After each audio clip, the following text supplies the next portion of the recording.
से आलमी मुकाबलों तक किसकी हुई जीत किसकी हुई हार, मैं आपको रखूंगी बाखबर। टीवी टुडे, खबर सबसे पहले। टीवी टुडे, खबर सबसे पहले।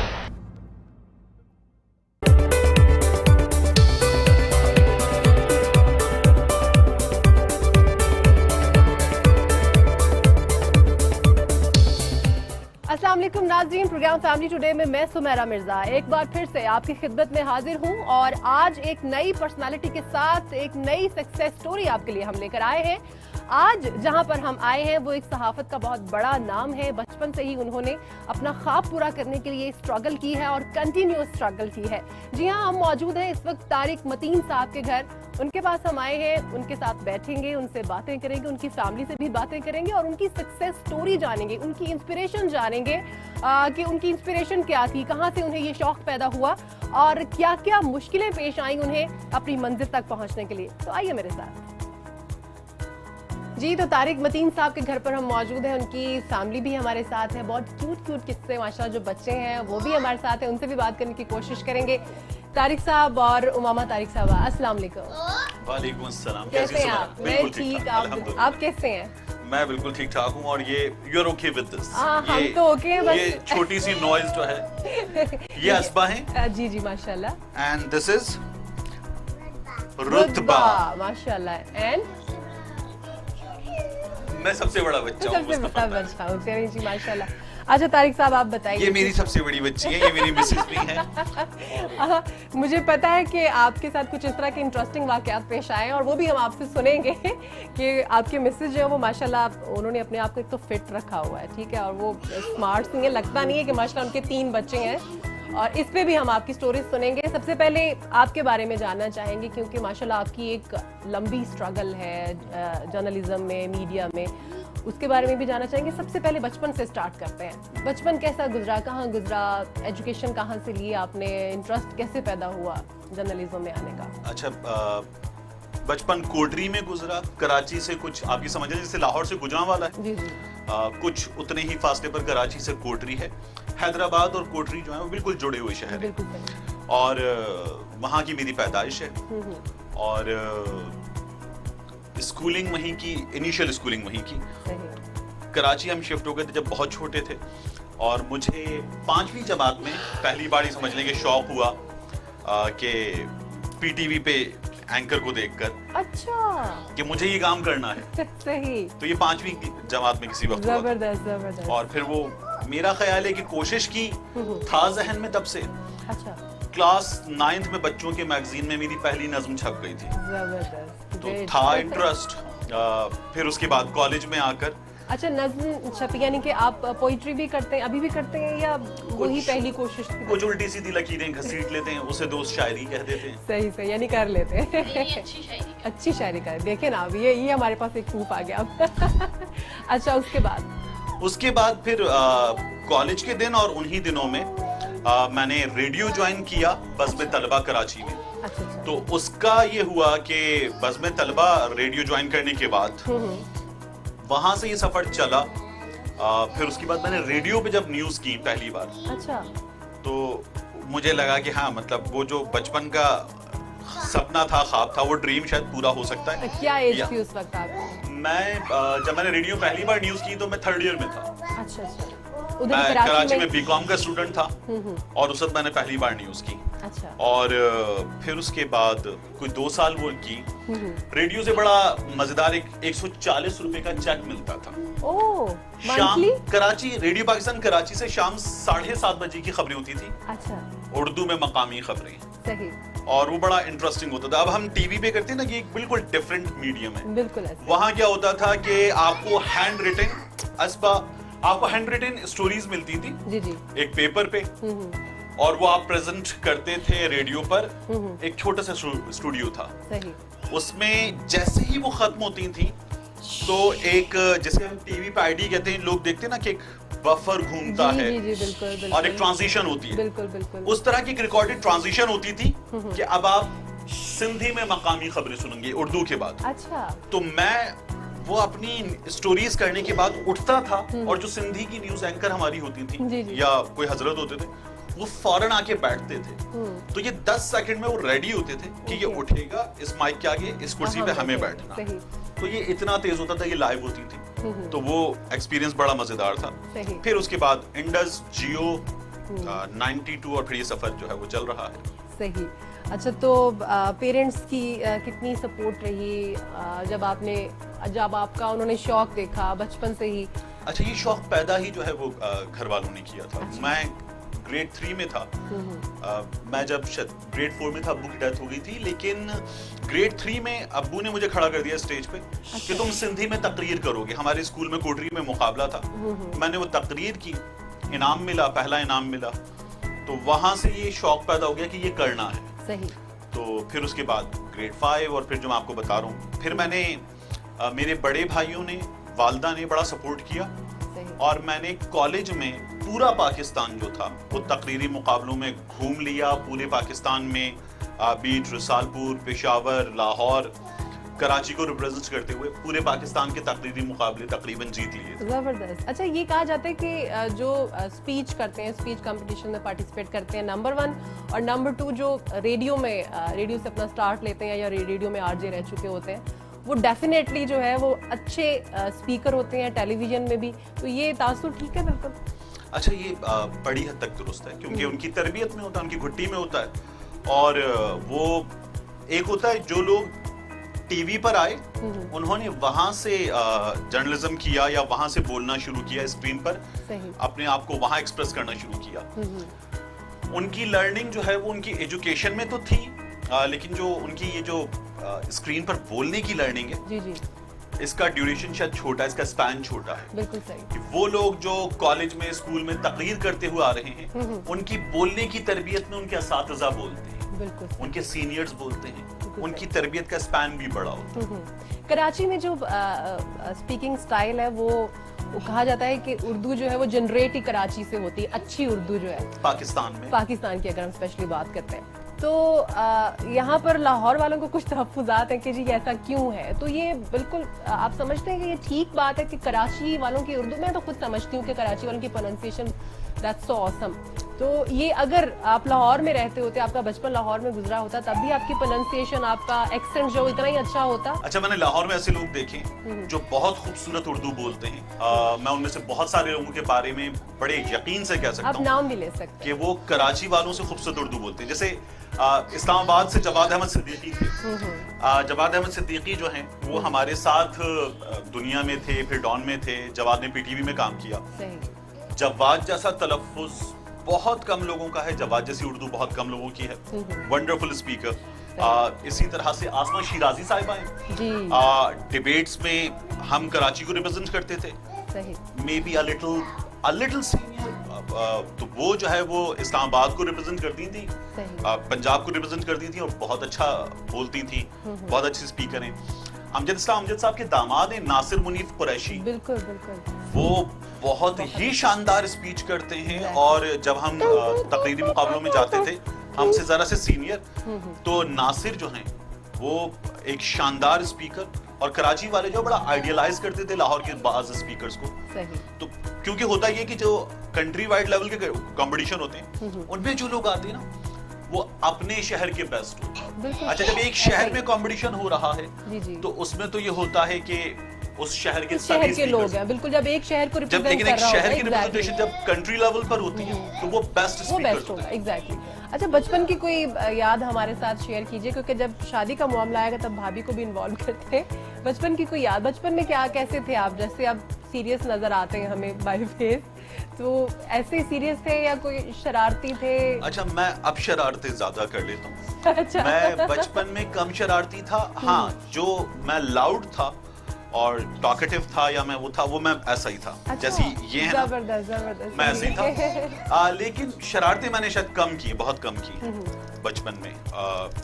बहुत छोटे थे, अब्बू की डेथ हो गई, तो हम लोगों ने, जो बड़े भाई हैं, वालदा हैं, उन्होंने बड़ी स्ट्रगल की हम छोटे बच्चों को घर के संभालने में, तमाम चीजों में। और हम लोगों ने जो है वो जो होता है कि कुछ मुश्किल बचपन गुजारा था उस वक्त। अच्छा। तो वो बड़ा मजेदार भी था, और अब वो मेमोरीज बड़ी जबरदस्त हैं। और उसमें हमारी फैमिली का, वालदा का, बड़े भाई का, इन सब का जो कंट्रीब्यूशन है, Exactly. बड़ी बहन का, वो आज जहाँ पहुंचे हैं उसमें बहुत बड़ा है। सही। तो बहन भाइयों में कौन सा नंबर आपका? हम माशाल्लाह 7 बहन भाई हैं, 5 भाई हैं, 2 बहनें हैं। सही। मैं 5वें नंबर पर हूँ। अच्छा, 5वें नंबर पे हैं। चलिए माशाल्लाह। शादी के बारे में बताइए कुछ। शादी कब की, कौन से चैनल में थे आप जब आपकी शादी अच्छा, मैं हुई? जियो में था। शादी जो है वो बड़ी फिल्मी स्टोरी है। मेरी दोस्त है नादिया फारूक, जी जी। और हम कॉलेज में जब तकरीरी मुकाबलों में जाते थे, नादिया जो है वो एक बड़ी अच्छी स्पीकर भी है, वो अपने इदारे को रिप्रेजेंट करती थी और बहुत अच्छी शायरा भी है। सही। उनसे मेरी तकरीरी मुकाबलों में, वहाँ जो मुलाकात हुई उनमें वो दोस्ती, फिर वो जियो में रिपोर्टर थी, जी जी। तो मेरी दोस्ती, उन्होंने मुझे कहा कि नहीं कि तुम्हारे लिए जो है वो लड़की देखी जा रही है। और मैं जियो में दुबई में अपने स्टूडियो में बैठा हुआ था, अच्छा। और उन्होंने जो है वो मुझे, उन दिनों में MSN मैसेंजर बहुत यूज होता था, जी जी बिल्कुल। तो कहने लगी तुम्हारे लिए लड़की दिखी जाएगी। मैंने कहा तुम्हें कैसे? तुम्हें कैसे पता? बिल्कुल। तो कहने लगी कि अब वो जो होता है ना एक बड़ा टिपिकल रिपोर्टर्स वाला भरम, रिपोर्टर ही सब पता होता है। मैंने कहा अच्छा ठीक बिल्कुल है, सही। मैं सब पता होता है। तो कहने लगी कि मैं तो लड़की को भी जानती हूँ। ओह। मैंने कहा अच्छा। मेरी कजन है, मेरी वालदा ने उनसे कहा कि तुम बहुत सोशल हो, अच्छा। तो तारीख के लिए कुछ सजेस्ट करना। मेरी कजन ने जो घर पे काम वाली आती है उससे कहा कि तुम घर घर जाती हो, कुछ सजेस्ट करना। उस काम वाली ने जो इनके घर पे भी जाती थी, जी जी। कहा कि अच्छा, इनकी बहन के घर। तो कहा कि बताओ। तो उन्होंने कहा, काम वाली ने इनकी तस्वीर लाके दे दी, काम वाली ने इनकी तस्वीर लाके दे दी मेरी वालदा को, मेरी कजन को, वो मेरी वालदा तक पहुंच गई। सही। ये नादिया फारूक की छोटी बहन है। ओके। मेरा रिश्ता सही। मेरी बहुत अच्छी दोस्त के घर चला गया, जबरदस्त। और आपको मुझे भी नहीं नहीं? पता था, मैं उस वक्त दुबई में था। अच्छा अच्छा। तो वो तस्वीर मेरी वालदा तक पहुंची, फिर वो बाद में पहुंची। तो मैं इसलिए कह रहा हूं ये बड़ी फिल्मी स्टोरी है। मेरी दोस्त मुझे बता रही है कि तुम्हारी लड़की देख रहे हैं, और वो लड़की उनके अपने घर की, उनकी छोटी बहन थी, अच्छा अच्छा। और ये नहीं पता था। नहीं पता। तो जो बरसों की दोस्ती थी वहां रिश्ता पहुंचा था और नहीं पता। बिल्कुल सही। आपने नहीं देखा, आप तो जाहिर देखा होगा, आपने नहीं देखा होगा इनको पहले। इनके घर में बड़ा मजेदार हुआ। इन्होंने उससे पूछा, इनकी वालदा ने काम वाली से, ये भाभी से ये- सुनते हैं। हाँ। भाभी। लड़का, उन्होंने कहा चीज लड़का टीवी पे। जी जी। टीवी पे आता है। अच्छा। यही हुआ कि टीवी पे देख लीजिएगा। ये भी सही बात है। फिर जब ये हुआ था, ये मुझे जब पता चला, अच्छा ये तो लड़का, इसको तो मैं जानती हूँ बहुत अच्छी हाँ तरह। बिल्कुल सही। तो ये वो के ऑफिस में था। तो कुछ चाम था आपको कि एक एंकर है जिनसे मेरी शादी होने जा रही ये है? टाइम तो नहीं था मुझे, बस था, मतलब ठीक था, घर की मुर्गी दाल। इतना ज्यादा नहीं। सही। तो तारिक, आप लाहौर कब शिफ्ट हुए? लाहौर शिफ्ट होना it was easy for you? दुनिया लॉन्च करने के लिए लाहौर शिफ्ट हुए थे। Okay okay. कुछ दोस्त थे, कुछ सीनियर्स थे, उन्होंने दुनिया ज्वाइन किया, वो टीम बना रहे थे, उन्होंने कहा आ जाओ। अच्छा। अच्छा, वो उस तरह की दोस्ती थी कि जियो छोड़कर उनके कहने पर दुनिया ज्वाइन कर लिया। निकाह हो चुका था। अच्छा। हम लोग फिर लाहौर शिफ्ट हुए, अच्छा। और दुनिया लॉन्च करते वक्त साथ साथ ही हम शिफ्ट हुए। तो मैं भी लाहौर आ गया, ये भी लाहौर आ गई, और हम लोगों ने दुनिया जो है वो जब लॉन्च किया, जी। फिर उसके बाद लाहौर के हो गए, 12 साल हो गए। अच्छा, तो मुश्किल नहीं लगा? कहते हैं कराची से आके लाहौर रहना मुश्किल है, या लाहौर वालों के लिए कराची जाके रहना मुश्किल है? मुश्किल था। अच्छा। स्टार्ट मुश्किल था, लेकिन अब वहाँ रहना मुश्किल है। अच्छा, वहाँ रहना मुश्किल, उसकी क्या रीजन है? क्योंकि यहाँ मुझे लगता है सुकून बहुत ज्यादा है। मतलब वो गहमा गहमी नहीं है। वहाँ जाओ तो दिन पता ही नहीं चलता ना, बहुत ज्यादा रश, शोर, ट्रैफिक बहुत ज्यादा है। अब यहाँ की सुकून की शायद आदत हो गई है। कराची का तो कबाड़ा किया हुआ है ना। कराची अब का वहाँ रहना मुश्किल है। मुश्किल है। सही। शुरू में यहाँ रहना मुश्किल था। और रिलेटिव्स भी कोई है यहाँ पर? अच्छा, यहाँ अब 2 साल पहले जो मामा की सबसे बड़ी बहन है अच्छा। वो शिफ्ट हो गई हैं, तो अब इनके लिए जो है वो एक छोटा सा मैगा लाहौर में बन गया है, सही। तो वो बड़ा इजी हो जाता है। फिर आपको ये बताओ कि आपकी मिसेज, आपके बच्चों के कुछ रिलेटिव्स और उनके पास, एक आप घर से बाहर जा रहे हैं कवरेज पे, दूसरे शहर जा रहे हैं, तो एक क्वेश्चन भी मौजूद है, वो वहाँ इजी होंगे। बिल्कुल सही। तो वो मुझे एक सपोर्ट जो है वो उस सूरत में मिल गई है, सही। और इन्हें छोटा सा मैका मिल गया है। बिल्कुल सही। अच्छा, चैनल्स में आपने इतने चैनल्स में काम किया है, तो कौन से चैनल में आपको बहुत ज़्यादा मज़ा आया? It was just like your home, मतलब अपने घर जैसी फीलिंग्स, सिक्योरिटी जो और एक काम का मज़ा? जियो था, वो बेहतरीन था काम करने के हिसाब से। जियो सबसे मजेदार था। अच्छा। दुनिया बहुत जबरदस्त था। दुनिया मैंने कुछ 7 साल किया, और दुनिया लॉन्च किया था हमने। तो दुनिया की तो जो टीम थी, जियो जब मैंने ज्वाइन किया तो जियो एक बनी बनाई टीम थी। दुनिया की टीम हमने बनाई और उसको जो है वो उस पे काम किया। तो वो टीम जो थी वो बड़ी अपने हाथ की बनाई हुई टीम थी, बिल्कुल सही। अपने हाथ से बनाया हुआ घर था, तो वो बहुत अच्छा रहा। और लेकिन जियो बेस्ट था। सही। और जियो अब हमारी मार्केट में बेस्ट हम अनफॉर्चुनेटली किसी को भी नहीं कह पाते बिल्कुल ऐसे इस वक्त जो हालात हैं उनमें, लेकिन उससे हाँ जियो बेस्ट था। तो जियो छोड़ के आना, वो भी अपने एक नेटिव सिटी को छोड़ के किसी और शहर में आ जाना, और जियो जैसे उस वक्त भी ज़ाहिर है एक बड़ा नाम था, उस तरह के चैनल को छोड़ के यहाँ पर आ जाना एक नए चैनल के लिए, आपको नहीं लगता है रिस्की था? क्योंकि आपने ये डिसीजन लिया। रिस्क जो है ना, तब भी मैंने उमामा से डिस्कस किया, और उमामा से होने वाले डिस्कशन का कमाल ये, इन्होंने हमेशा बड़े अच्छे मशवरे दिए। ये मेरी सबसे बड़ी सपोर्ट है। सही। और इन्होंने कहा कि नहीं, रिस्क तो लेना चाहिए। बिल्कुल। रिस्क जिंदगी में हमेशा लेना चाहिए। जब मैंने दुनिया ज्वाइन किया तब भी इन्होंने कहा कि सपोर्ट किया कि करना चाहिए। और जब मैं दुनिया छोड़कर 92 जा रहा था, जी। वो रिस्की था। सही। तो जब मैं 92 जा रहा था तब भी उमामा ने कहा कि नहीं, अगर 7 साल कर लिया है, हाँ, आपको लगता है आपको स्टेप उठाना चाहिए बिल्कुल। तो उठाइए स्टेप। तो अच्छा, देयर हैव बीन जो है ना थिक्स एंड थिन्स, लेकिन ये जो है बेस्ट सपोर्ट रही थ्रू द थिक्स एंड थिन्स। सही। तो इन्होंने बड़ा सपोर्ट किया, हमेशा किया। और इन्होंने कहा नहीं, रिस्क लेना चाहिए। तो रिस्क लेने में जैसे मेरी वालदा जो हैं, जो कुछ है आज उनकी वजह से हैं, बिल्कुल सही। तो वो ये कहती हैं कि पत्थर, बड़ा खूबसूरत जुमला है वो, पत्थर अपनी जगह भारी होता है, बड़े बना कहते हैं। लेता है, बिल्कुल। नहीं, वो कहते हैं पत्थर अपनी जगह भारी होता है। तो जरा जहां आप हैं वहां ठीक है, अगर ठीक है सही। और आपका खूंटा मजबूती से गड़ा हुआ है तो अच्छी बात है। अच्छी बात है, बिल्कुल। लेकिन इन्होंने कहा कि हाँ, रिस्क लेते हैं तो ले लेना चाहिए। तो अच्छा, मुझे भी लगता है कि सफर जो है वो कहते हैं उर्दू में हम कि वसीला जफर, तो बिल्कुल। वो कर लेनी चाहिए कोशिश। इसमें कुछ भी नहीं है, नो रिस्क नो गेन वाला फॉर्मूला है। सही। फैसले सही गलत हो जाते हैं, और फैसले अगर गलत हो जाएं तो फिर उनको मेहनत से और बेहतर काम से सही करना चाहिए। बिल्कुल सही। वो भी आपके लिए एक सबक ही होता है। ब्रेक लेनी है इस वक्त मुझे यहाँ पर। तारिक मतीन साहब की जिंदगी के ऐसे पहलू जो हम भी नहीं जानते, यकीनन आप भी नहीं जानते होंगे, वो आपके सामने हम लाने की कोशिश कर रहे हैं। स्क्रीन पर एक बड़े सीरियस से एंकर नजर आने वाले आज अपने बच्चों और फैमिली के साथ मौजूद है। कुछ और बातें भी करेंगे, साथ ही रहेगा, कहीं मत जाइए।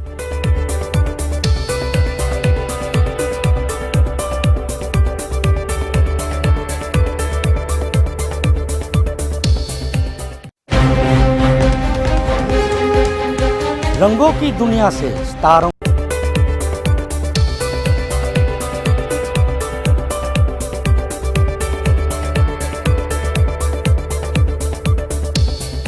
तो ब्रेक के बाद फिर से हाजिर हैं आपकी खिदमत में। तारिक मतीन साहब के घर पे मौजूद हैं, उनके मिसेस से थोड़ी बात करते हैं और उनके बारे में जानते हैं कि हस्बैंड कैसे हैं और फादर कैसे हैं। हस्बैंड कैसे हैं जी? इनिशियली जाहिर है आप जानती नहीं थी इनको, बस स्क्रीन पे देखा हुआ था, तो कैसा पाया आपने इनको? कितना टाइम लगा अंडरस्टैंड करने में? अच्छा, अंडरस्टैंड करने में तो ज्यादा नहीं लगा। अच्छा। क्योंकि है बहुत इजी, बहुत ज्यादा इजी, और गुस्सा भी कम आता है। तो फादर भी बहुत गुस्सा अच्छे कम हैं। आता है? गुस्सा कम आता अच्छा। है। घर में वैसे कम आता है, बाहर नहीं मुझे पता।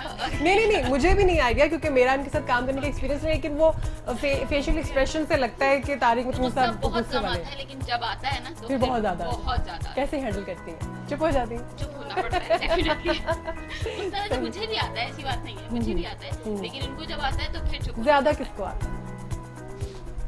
मतलब फ्रीक्वेंटली? हाँ, बार बार जो गुस्सा आना। ड्यूरेशन जो कम होता है जी, वो जी। मेरा कम अच्छा, होता है, मुझे बहुत ज्यादा आता है। तब इनका क्या रवैया होता है जब आपको गुस्सा आता है? बहुत कूल होते हैं, मतलब मेरे Really? बहुत। हाँ, और डेफिनेटली गुस्सा थोड़ा बच्चों पे भी ज्यादा आ जाता है, आपस में बिल्कुल हाँ, ऐसे ही है। तो उसमें बहुत अच्छा एंजॉय करते हैं। अच्छा, तो और आपको दोबारा आगे जरूरत नहीं पड़ती कुछ कहने की, अगर आपको एक दफा गुस्सा। वैसे सही बात है कि अब दोनों पार्टनर्स में से अगर एक को गुस्सा है तो दूसरा चुप हो जाए तो वो बड़ी अच्छी बात है। और बच्चों को हैंडल करते हुए गुस्सा कंट्रोल हो जाता है? अमूमन नहीं होता, क्योंकि मैं खुद मदर हूँ। बच्चों पे बिल्कुल गुस्सा नहीं आता। मतलब मुझे बहुत कम कभी हुआ होगा अब तक कि बच्चों को या डांटा हो या गुस्सा किया हो। अच्छा। बच्चों पे मैं बहुत गुस्सा करती हूँ, तो उसको भी बहुत अच्छा हैंडल करती और जब आप गुस्सा करती हैं तब ये आप पे गुस्सा नहीं होते कि बच्चों पे गुस्सा क्यों कर रही हैं? हूँ। अच्छा, बिल्कुल भी नहीं, जबरदस्त कभी एक दफा भी नहीं हुआ जबरदस्त कि जब मैं बच्चों को अगर कुछ कह रही हूँ ना तो बिल्कुल भी तारिक बिल्कुल भी कुछ नहीं कहता। अच्छा बच्चों हाँ मुझे अलग से कह देते हैं कि उस वक्त ज्यादा हो गया था या नहीं डांटना चाहिए था, लेकिन उस वक्त सामने बिल्कुल सही, बिल्कुल सही, बहुत जबरदस्त जेस्चर है। मुझे लगता है कि बच्चों पे भी इम्पैक्ट आता है कि मेरी बात बच्चों के लिए जरा इम्पोर्टेंट। अच्छा नहीं, इन्होंने क्वालिटी ये इन्होंने घर को बहुत अच्छा रखा है, इन्होंने बच्चों को बहुत अच्छा रखा हुआ है। और हमें अगर आप हमारे जो बच्चों का स्कूल का फेसबुक पेज है, मुख्तलिफ चीजें हैं, उन पे इन लोगों की जो अचीवमेंट्स हैं अच्छा वो नजर आती हैं, या जो मैं अपने बच्चों की अचीवमेंट्स अपने दोस्तों से फेसबुक पर, सोशल मीडिया पर, देखते रहते हैं फैमिली हम। गैदरिंग्स में शेयर करता हूँ, बिल्कुल तो उनकी रीजन उमामा है। सही। तो इसलिए जो है, चूंकि मैं बच्चों को टाइम बहुत कम दे पाता हूँ, और ये जो है बच्चों की लर्निंग में, तरबियत में, पढ़ाई में, she takes care of everything, तो ये इस हिसाब से एक आइडियल मदर है। तो ये जो है वो सारा क्रेडिट हुआ है। सही कहते हैं कि हस्बैंड ये के रिवॉर्ड होता है एक वाइफ के लिए। एग्जैक्टली देखिए ना, औरत का काम है सारा दिन घर को देखना, बच्चों को देखना, अगर जॉब करती तो जॉब को भी देखना, अगर जॉब नहीं भी करती फिर भी उनके लिए फुल टाइम जॉब है घर जो है।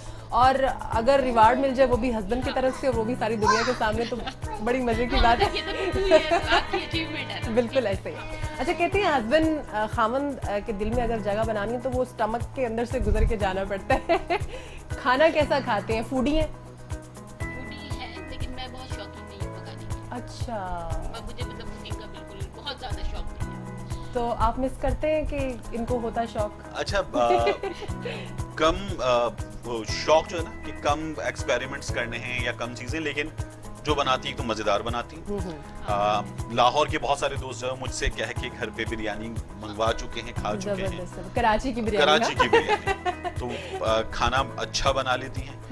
बच्चों को खाना खिलाने का इनको बड़ा वो है कि मैं वैसे भी बड़ा इजी बनता हूँ। मुझे भूख लगेगी, जिन दिनों मैं प्रोटीन ओनली डाइट पे हूँ, जी जी जी। तो मैं अंडे खा लूंगा, मैं सीख कबाब खा लूंगा, मैं खुद कीमा बना लूंगा। बहुत तबलीग मैं करते हैं कि cooking- मुझे खाना दो, ये मैं वही सारी कुकिंग खुद कर लेता अच्छा हूँ। अच्छा जबरदस्त। क्या अच्छा बना लेते हैं? बना तो बहुत अच्छा लेता हूँ। मेरा उसके बाद पूछने का भी यही अंदाज था। उसके बाद जो है इनको बड़ा अच्छा बनाया मैंने। उसके अलावा मैं देख ले भाभी क्या कह रहे हैं।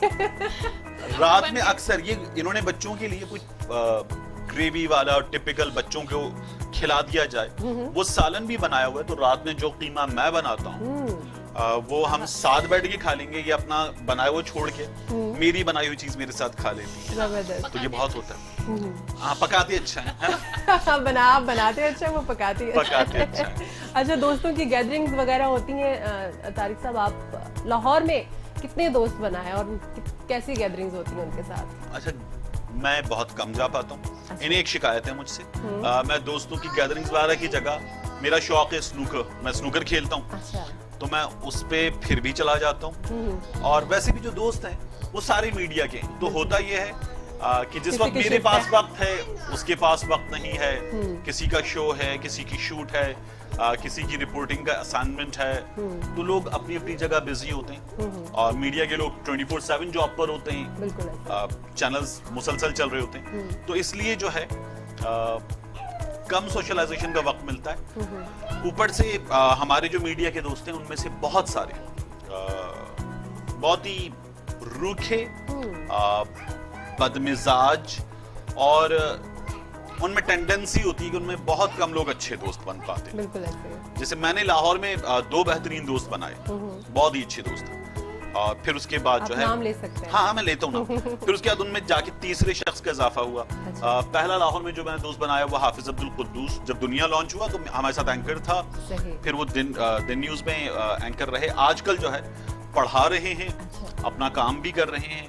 He is a wonderful person, मेरे छोटे भाइयों की तरह है, हमारी फैमिली फ्रेंडशिप है। सही। जवाद अहमद सिद्दीकी, हमारी जवाद की वाइफ युसरा से इनकी दोस्ती है, हमारी फैमिली फ्रेंडशिप है। सही। तीसरे जो है उनसे ये सिर्फ नाम के हद तक वाकिफ हैं, नौशेरवान वड़ाइच, वो 92 में हमारे जी, साथ जी, थे। जी, जी, बिल्कुल। Is a gem of a person, जी, जी, जी। और मेरे छोटे भाइयों की तरह है, बहुत अच्छा दोस्त है। सही। तो लाहौर में मैंने 3 बेहतरीन दोस्त बनाए हैं, और बहुत ही अच्छे दोस्त हैं। मेहमान बनना अच्छा लगता है या फिर कोई आपका मेहमान वक्त नहीं बने? मिल पाता मेहमान बनने का, सीरियसली। अच्छा नहीं अच्छा मतलब, लगता है, फीलिंग्स हाँ, की बात कर रहे हैं। लाहौर में 2 घराने हैं, एक मेरी कजन है जो लाहौर में अरसे से हैं, उनके घर जाकर मेहमान बनते हैं, वो बड़ी खातिर मदारात करती हैं। अच्छा। और ये उनकी बड़ी अच्छी बात है। लेकिन वो होता है ना कि उनके घर जाते हुए मैं उनको बज्जो कहता हूँ, तो मैं कहता हूँ बज्जो आप तकल्लुफ में पड़ जाती है तो मैं अनईजी हो जाता हूँ। लेकिन वो बहुत मोहब्बत से खातिर मदारात करती हैं हमारी। इनकी बड़ी बहन है, उनके घर जाके बड़े इजी होते हैं, उनके बच्चों से बच्चों की दोस्तियां हैं, उनके घर जाके वो इट्स लाइक अनदर होम, हाँ सेकंड होम है, वहाँ जाके आराम से बैठते हैं, इजी होते हैं, वो मेहमान वाली नहीं घर वाली फीलिंग होती है। सही। अच्छा तारिक साहब, अगर हाँ, क्योंकि मेरे प्रोग्राम का थीम ये भी है कि आपकी जो सक्सेस स्टोरी है उसको लोगों तक लाया जाए, तो आपका क्या ख्याल है, आपका शौक जो बचपन से था उसको आपने फुलफिल करने के लिए क्या स्ट्रगल की? क्योंकि इस जर्नलिज्म में स्पेशली कंटेंट जो है और जनरल नॉलेज जो है वो एक मेन पॉइंट है, तो आपने उसको गेन करने के लिए या आपने उसमें मास्टर होने के लिए क्या किया? क्योंकि उन दिनों में तो न्यूज़पेपर्स ही होते थे और बुक्स भी अच्छा, थी। जर्नलिज्म जो है ना उसे लाइफस्टाइल बनाना चाहिए, ये हमारे यहाँ लोग अब नहीं करते। तो उसमें जब शुरू किया तो ऑफ कोर्स उन दिनों में वेबसाइट्स बहुत थोड़ी थी, ये 2002 की बात है। हमारे यहाँ इंटरनेट उस तरह से क्रेज नहीं था मगर उस तरह से नहीं था। तो अखबार रेगुलर पढ़ना चाहिए, हम सबको, इस फील्ड के लोगों को टीवी रेगुलर देखना चाहिए, खबर रेगुलर देखनी चाहिए, अपने सीनियर्स को देखना चाहिए, लर्न करना चाहिए, सीखना चाहिए उनसे। वो तमाम हमारे अपनी जगह उस्ताद हैं। तो ये जो है ये जरूर किया। 3 चीजें जरूरी हैं, वो तीनों की, पहली चीज प्रिपरेशन, दूसरी चीज प्रिपरेशन, तीसरी चीज प्रिपरेशन। तो ये बेसिक थी।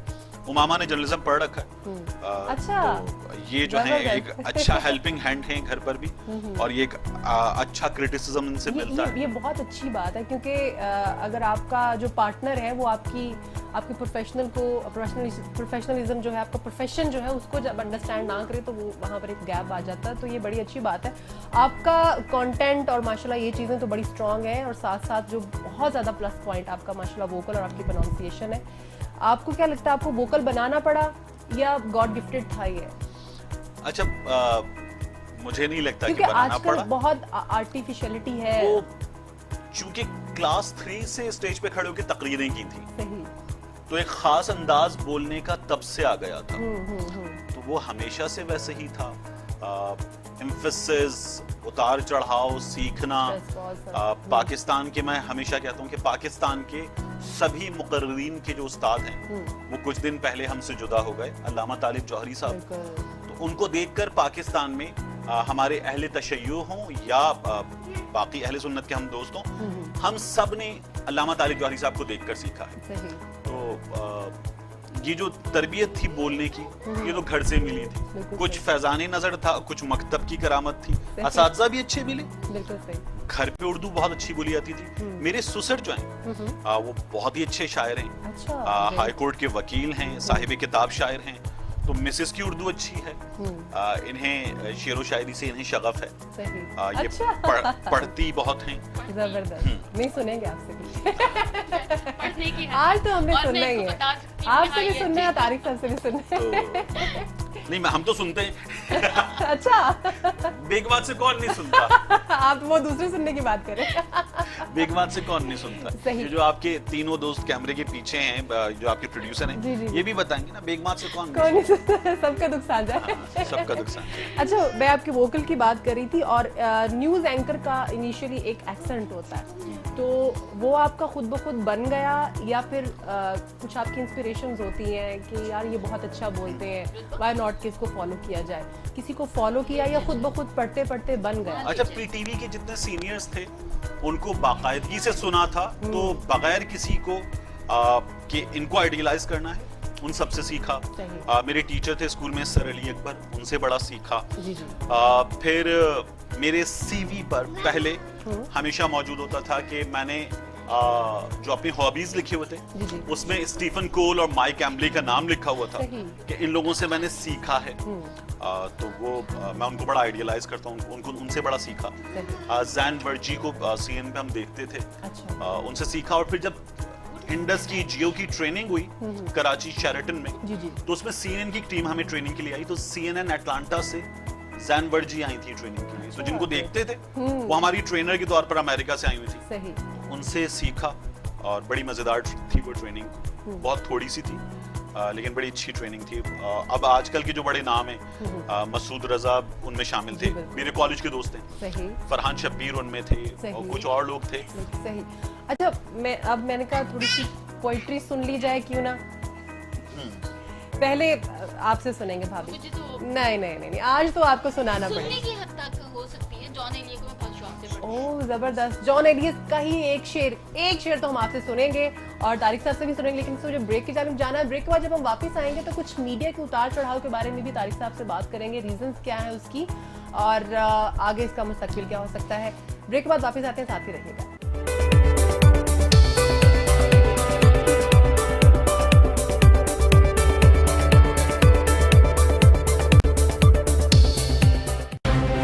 मैं हूं शिराज निसार। थानों से अदालत तक, जुर्म से सजा तक, कमजोर की बेबसी और ताकतवर की इजारादारी, खौफ से खामोशी तक। आखिर क्यों पुलिस अवाम में एहसास तहफ़्फ़ुज़ पैदा न कर सकी? मुआशरे में मौजूद लाकानूनियत और हुकूमत की रीढ़ को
वेलकम बैक नाजरीन, मैं सुमेरा मिर्जा एक बार फिर से आपकी खिदमत में हाजिर हूं और तारिक मतीन साहब उनकी फैमिली से चिट चैट चल रही है। तो बात होगी अब शायरी की, क्योंकि वो खुद ही बता बैठे हैं कि हमें शायरी पढ़ने का भी शौक है और तारिक साहब तो शायरी करते भी हैं। तारिक साहब से उनकी अपनी शायरी सुनेंगे और भाभी से क्योंकि उन्हें जॉन एलिया पसंद है, ब्रेक पे जाने से पहले उन्होंने हमें बताया था, उनसे हम एक शेर सुनेंगे। लेकिन सबसे पहले तारिक साहब आपसे, आपका फेवरेट शेर, आपका अपना।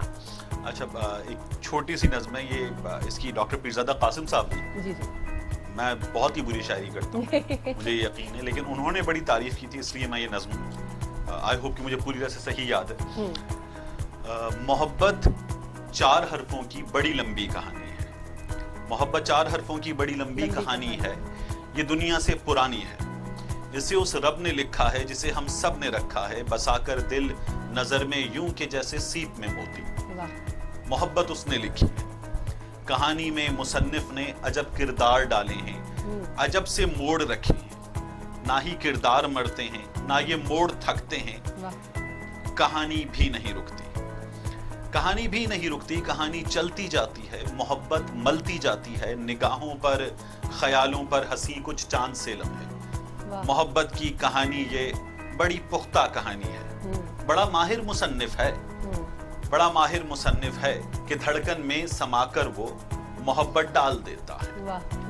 उसी एक राग को लेकर गजल फिर हम भी लिखते हैं, उसी एक राग को लेकर गजल फिर हम भी लिखते हैं। मोहब्बत की कहानी से हंसी लम्हे चुराते हैं, गजल में डाल देते हैं। हमें लिखना नहीं आता, कहानी उसने लिखी है। अभी लिखना नहीं आता हमें लिखना नहीं आता, कहानी उसने लिखी है। कहानी वो सुनाता है, कहानी झोल से खाली, कहानी अंत से खाली। मोहब्बत चलती जाती है, कहानी चलती जाती है। वाह, जबरदस्त जबरदस्त। इसको हम आजाद नज़्म कहेंगे?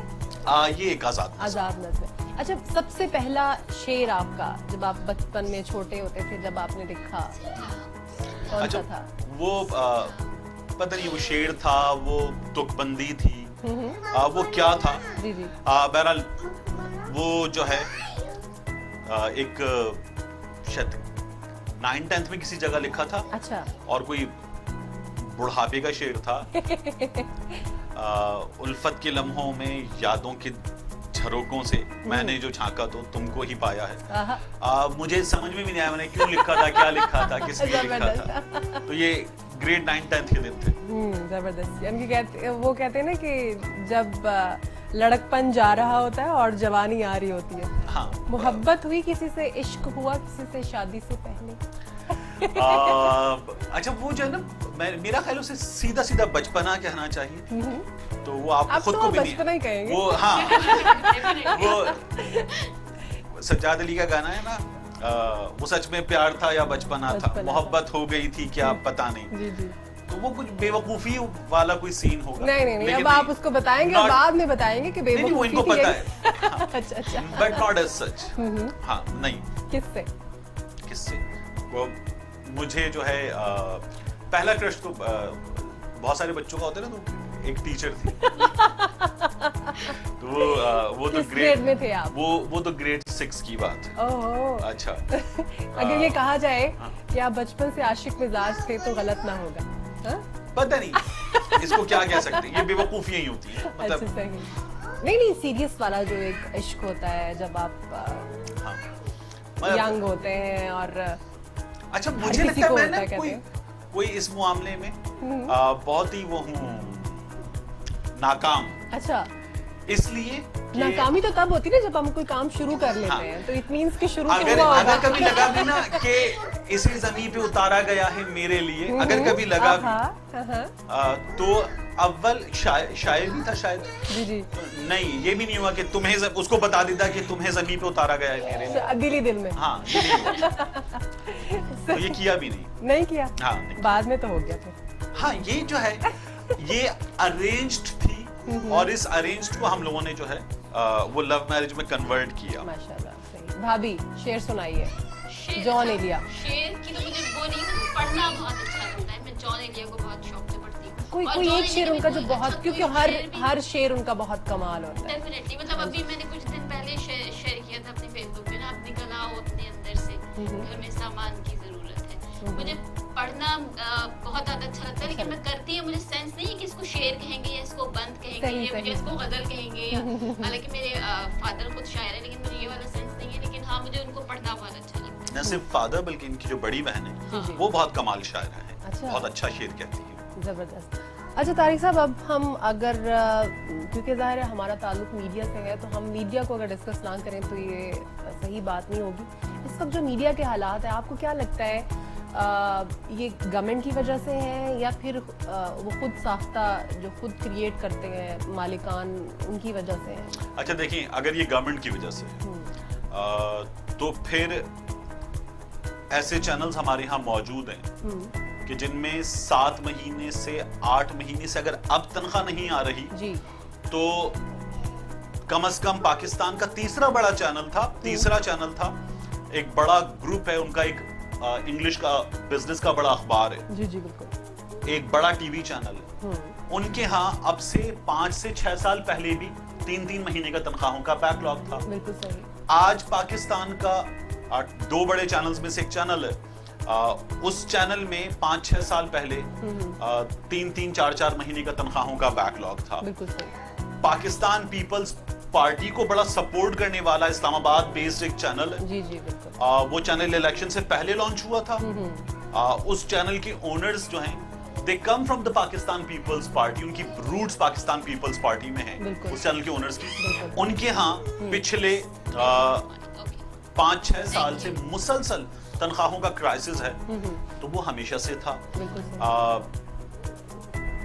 एक बहुत बड़ा ग्रुप जिनका एक बहुत बड़ा एजुकेशनल नेटवर्क जी, है, बिल्कुल। They come from this very city, बिल्कुल। उनके यहाँ नौकरियों से निकालने का सिलसिला और कट सैलरीज में कट लगाने का सिलसिला बिल्कुल। ये 7 साल से जारी है। अपनी लॉन्च के 3 साल बाद वो शुरू हो गए थे। और लोग अपने आप को वहाँ बहुत इनसिक्योर फील करते हैं। हाँ, ये भी है। ये 7 साल से जारी है। बिल्कुल। चैनल्स में खवातीन से टॉप मैनेजमेंट की, टॉप मोस्ट मैनेजमेंट की जानिब से हैरेसमेंट का सिलसिला ये हमेशा से जारी है। बिल्कुल सही। पाकिस्तान का सबसे बड़ा चैनल, जो हमेशा से सबसे बड़ा था और आज भी सबसे बड़ा जी, चैनल जी, है, बिल्कुल। उस चैनल में तनख्वाहों का बैकलॉग बहुत बड़ा है। बिल्कुल। सेठ को पैसे मियां नवाज शरीफ की गवर्नमेंट में अगर इतने मिल रहे थे तो वो सेठ की इतनी जरूरत के मुकाबले में इतने पैसे थे। बिल्कुल सही। ठीक है, बिल्कुल अब सेठ की इतनी जरूरत जो है उसने जितने बंदे निकाले, जितने खर्चे कम किए, तो वो जरूरत इतनी हुई है, लेकिन जो पैसों की कमी का गैप है वो यहाँ से यहाँ तक आया। यहाँ तक आया, बिल्कुल सही। अच्छा, बिल्कुल सही। क्योंकि सेठ ने अपनी जरूरतें भी कम की हैं, जी। तो सेठ की अर्निंग उतनी है, लेकिन सेठ को ये लगता है मैं अपनी उस अर्निंग से जो पिछली गवर्नमेंट के फजूल खर्चियों के दरमियान में जी, थी, जी, जी। उससे जरा सा नीचे आया हूँ, तो उसने तमाम स्टाफ की ऐसी की तैसी कर दी है, बिल्कुल सही। उसने तमाम मार्केट की ऐसी की तैसी कर दी है। तो ये क्राइसिस इस गवर्नमेंट का है नहीं, ये सेठ की बदनीयती का क्राइसिस है, बिल्कुल सही, बिल्कुल सही। ये सेठ की खराब हरकतों का क्राइसिस है। इसका इस गवर्नमेंट को ब्लेम देना, इस गवर्नमेंट ने अपने एक्सपेंसेस जो हैं उन पे फजूल खर्चियों पे कट लगाया, कट लगा, रोका, बिल्कुल, बिल्कुल। ठीक किया, लेकिन तमाम ब्लेम इस गवर्नमेंट को देना दुरुस्त नहीं है। हाँ, मतलब मैं कल पढ़ रहा था पूरी दुनिया में गोल्ड बहुत महंगा हुआ, बिल्कुल। प्राइसेस पूरी दुनिया में ज्यादा हुए, लेकिन हमारे यहाँ ये होता है कि इस्लाम ने सोना मर्दों पे हराम किया है, इमरान खान ने सोना औरतों पे भी हराम कर दिया। बिल्कुल पूरी दुनिया में सोना इतना ही महंगा हुआ है, लेकिन इमरान खान ने जो है वो सोना औरतों पे हराम कर दिया। तो ये हमारा एक अपना बायस है, बिल्कुल ऐसे है, बिल्कुल तो ऐसे। ये चलता रहेगा, ये खत्म नहीं होगा। अच्छा, एक और चीज़ मैं आपसे डिस्कस करना चाहती हूँ कि जिस तरह से आप माशाल्लाह से एक कंटिन्यू स्ट्रगल के साथ इस मकाम पे पहुँचे हैं, तो आजकल जो एंकर्स आ रहे हैं मार्केट में वो अजय अच्छा है मार्केट में जो आ रहे हैं। मार्केट ही कहेंगे इसको, तो वो आते ही अपने आप को एक सीनियर लेवल का एंकर समझना और तरबियत में कमी, पढ़ना नहीं है उन्होंने, रीडिंग उनकी नहीं है, जनरल नॉलेज उनका नहीं है, कंटेंट उनका नहीं है, लेकिन कॉन्फिडेंस, ओवर कॉन्फिडेंस की हद तक है।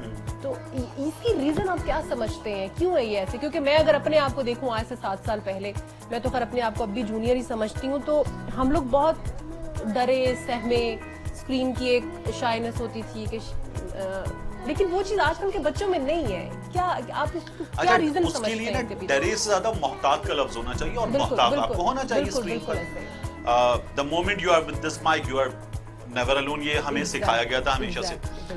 ये जो रवैया है जूनियर्स में, एक तो ये पढ़ने का रवैया जो है वो नहीं है, पढ़ने का मिजाज नहीं है, इसलिए भी है। दूसरा, अब ग्लैमर बढ़ गया है, और हमने जो ग्लैमर है उसकी डेफिनेशन भी कुछ और कर ली है। बिल्कुल सही। हमने स्क्रीन पे हम जितना फुहश अंदाज में अपनी उस प्रोडक्ट को पेश कर सकते हैं, उसको हमने ग्लैमर कहना शुरू कर दिया। तो ये जो है इसी ने उस प्रोडक्ट को भी खराब किया। प्रोड्यूसर के, सेट के, चैनल के इस मिजाज ने कि ये जो प्रोडक्ट मैं स्क्रीन पे पेश कर रहा हूँ इसको मैं बहुत फुहश अंदाज में पेश करूंगा, इस रवैये ने उस प्रोडक्ट का भी दिमाग खराब कर दिया। उसको ये पता है कि मुझे ये करना है, मुझे ये तो करना ही नहीं है कि मुझे कंटेंट में अच्छा होना है, मुझे पढ़ना अच्छा है, मेरी ग्रिप अच्छी होनी चाहिए, मुझे तो इनको तो मुझसे ये चाहिए, ये मैं प्रोड्यूस कर सकता हूँ या कर सकती हूँ, और कर सकता हूँ भी कम है इसमें। सही बात है, लेकिन आपको नहीं लगता फिर इस तरह के एंकर्स की एंकरिंग में एज कम होती है? अच्छा, अनफॉर्चुनेट ये है कि आप ये देखिए कि इनमें से बहुत सारे लोग जो हैं उन्होंने ना सिर्फ ये कि सरवाइव किया, बल्कि उन्होंने नई अचीवमेंट्स की हैं। ठीक है, क्योंकि पूरी मार्केट ही बहुत बुरी है, पूरी मार्केट ही बहुत खराब हुई है। हम जिन लोगों के दरमियान काम कर रहे हैं वो तमाम लोग जो हैं, हम जिन लोगों के दरमियान काम कर रहे हैं वो तमाम लोग इसी मिजाज के, इसी रवैये के हैं। वो तमाम इस फुहाशी को न सिर्फ ये कि एक्सेप्ट करते बल्कि प्रोमोट करते हैं।